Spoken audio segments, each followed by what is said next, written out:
Welcome to this explainer. I like to think of this as a bit of a one-on-one mentoring session.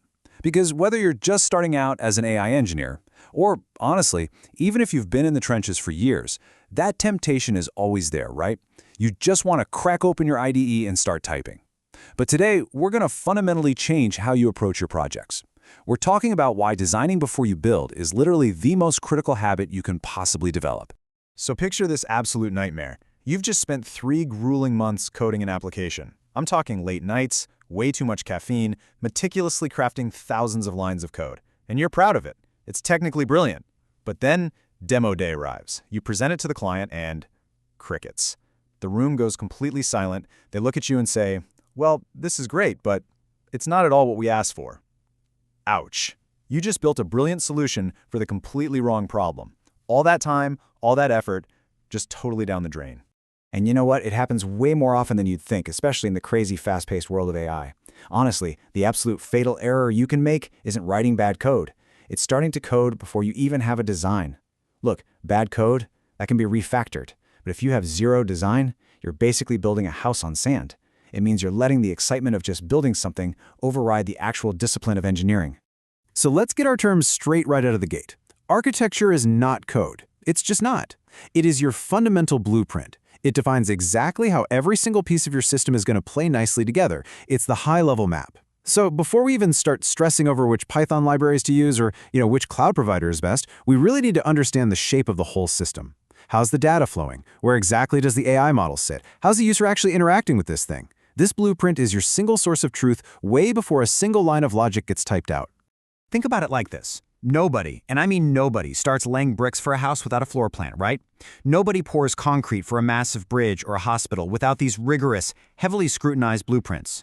We intuitively get that physical structures need immense planning because they're complex and, well, expensive. But guess what? AI systems are incredibly intricate digital structures, and they demand that exact same level of respect and preparation. If you skip this planning phase, you're walking straight into what I like to call the cost of chaos, and things spiral out of control fast. Without a design, you might spin up a relational database when, whoops, you actually needed a graph database. Or you burn weeks fine-tuning a model only to realize it totally fails your latency requirements. Suddenly, you've got missing APIs, a clunky user experience, terrifying security flaws, and just unbelievably expensive rework. Chaos is basically what happens when you substitute hope for an actual plan.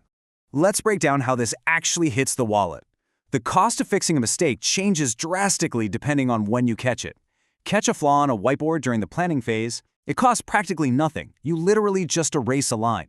But having to rewrite foundational code during development? That hurts. That gets expensive.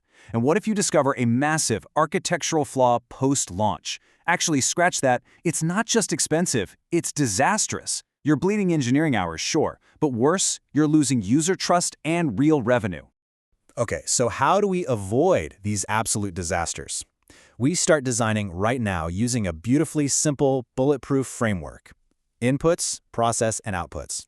Seriously, this is the bedrock of all systems engineering. Before you let yourself get totally overwhelmed by the massive ecosystem of AI tools out there, just take a breath and break your future app down into these 3 buckets. What's coming in? What kind of magic are we doing to it in the middle? And what exactly needs to pop out the other side?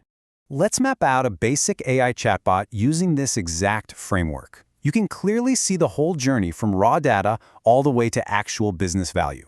Starting with our inputs, we've got the user's raw question, maybe some internal company docs, and database records. Then in the middle, the process layer, where the AI actually lives, we're utilizing an LLM, doing a vector search, and applying strict business rules. Finally, on the output side, the final answer for the user, system logs for debugging, and our analytics to measure success. Boom. By laying it out like this, we know exactly what we need to build. So before you write a single line of code, I want you to channel your inner airline pilot and run through a strict pre-flight checklist. These are the make or break questions. Number 1, what exact problem are we actually solving here? Who's the end user? Where's the data coming from? And hey, is it even clean and accessible? How is the AI going to process that data? And here's a huge one. What happens if the AI hallucinates or an API just flat out fails? Lastly, how do we even measure success? Honestly, if you can't answer these clearly, step away from the keyboard. You're not ready. To really bring this home, let's look at a super tangible, real-world scenario. Let's actually step away from AI for a quick second. Think about building a standard food delivery app.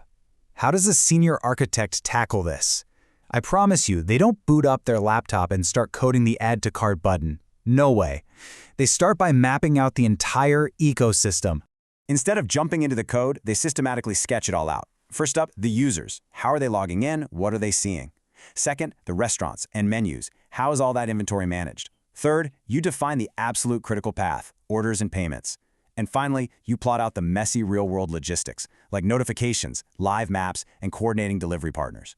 You have to see the whole board. And guess what?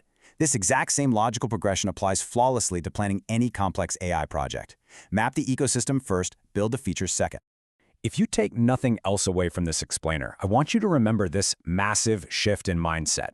Look, I know a lot of junior engineers hear the word architecture and they immediately picture endless soul-crushing Word documents. But that is a total myth.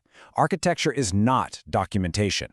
Architecture is the active, deliberate process of thinking before you build. It's problem-solving in its purest form. All those diagrams and docs, those are just the artifacts left over from your awesome thinking process. The truly great AI engineers out there, the ones leading teams and shipping products that actually change the industry, they don't just write code. They design robust, scalable systems that solve real, messy business problems. And they know for a fact that every single successful solution starts with a clear, intentional design. Never a keyboard. The keyboard is just the tool you use later to translate your brilliant design into reality. So I want to leave you with a final, kind of provocative thought to chew on before you tackle your next project, or even that block of code you're working on today. Remember, every choice you make in the design phase completely dictates the trajectory of your entire project. Ask yourself this: if you were tasked with building an entirely new AI application today, what is the very first thing you'd design? Would it be the user interface, the data pipeline, or maybe your fallback mechanisms for when the AI acts up? Take a minute to really think about that. Thank you so much for hanging out with me for this explainer. This is day 17 of 90, so make sure to follow along for tomorrow's topic as we keep building up your engineering mastery one day at a time. Catch you then.